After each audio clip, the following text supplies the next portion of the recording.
السلام علیکم رحمۃ اللہ وبرکاتہ۔ آپ لوگوں کو آج میں عمرے کے متعلق کچھ ارکان بتانا چاہتا ہوں۔ ایسے تو 90% لوگوں کو پتہ ہے، صرف کچھ لوگوں کو نہیں پتہ ہے۔ تو عمرے کے 4 ارکان ہیں، 2 فرض ہیں، 2 واجب۔ فرض اگر چھوٹ جائے تو عمرہ نہیں ہوتا، واجب اگر چھوٹ جائے تو دم کے ارکان سے عمرہ پورا ہو سکتا ہے۔ اس طرح ہم آپ کو بتانا چاہیں گے کہ پہلا فرض کیا ہے۔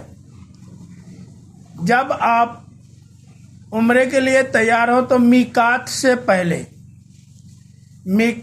پہلے آپ کو اچھی طرح غسل کرنا ہے اور احرام باندھنا ہے۔ اس کے بعد 2 رکعت نفل پڑھنا ہے، اور نفل پڑھنے کے بعد عمرے کی نیت کرنا ہے اور لبیک اللہم لبیک 3 مرتبہ پڑھنا ہے۔ اس کے بعد آپ مکہ مکرمہ میں داخل ہوتے ہیں۔ یہ تھا پہلا فرض، عمرے کا پہلا فرض۔ دوسرا فرض ہے کہ جب آپ کے کعبہ کے اوپر نظر پڑتی ہے، جیسے مکہ مکرمہ میں داخل ہونے کے بعد کعبہ کے اوپر نظر پڑتی ہے تو اس وقت قبولیت کا وقت ہوتا ہے، اور آپ جو چاہیں وہ دعا مانگیں انشاءاللہ ساری قبول ہوتی ہے۔ پھر اس کے بعد کعبے کا 7 چکر لگانا ہے۔ 7 چکر لگانے کے بعد یہ تھا عمرے کا دوسرا فرض۔ 7 چکر لگانے کے بعد یہ تھا عمرے کا دوسرا فرض۔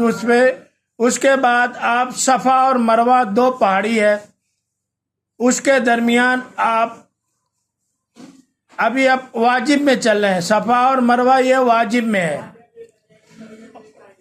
2 پہاڑیوں کے بیچ آپ 7 چکر لگائیں گے۔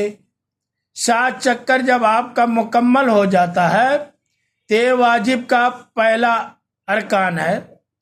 اس کے بعد جب آپ کا 7 چکر مکمل ہونے کے بعد آپ سر کو مڑوائیں، یعنی سر کو صاف کروائیں، یا اس میں سے تھوڑی جگہوں پہ تھوڑے بال کٹوا لیں۔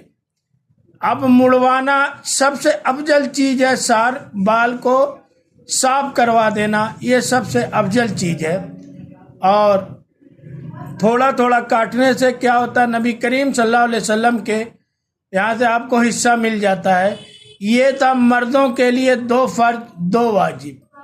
اسی طرح عورتوں کو اللہم لبیک آہستہ یعنی اپنے دل میں کہنا ہے، اور ان کو بھی 7 چکر کعبہ کا لگانا ہے۔ اس کے بعد یہ تھا فرض عورتوں کے لیے، اور عورتوں کے لیے ابھی صفا مروہ میں 7 چکر لگانا ہے۔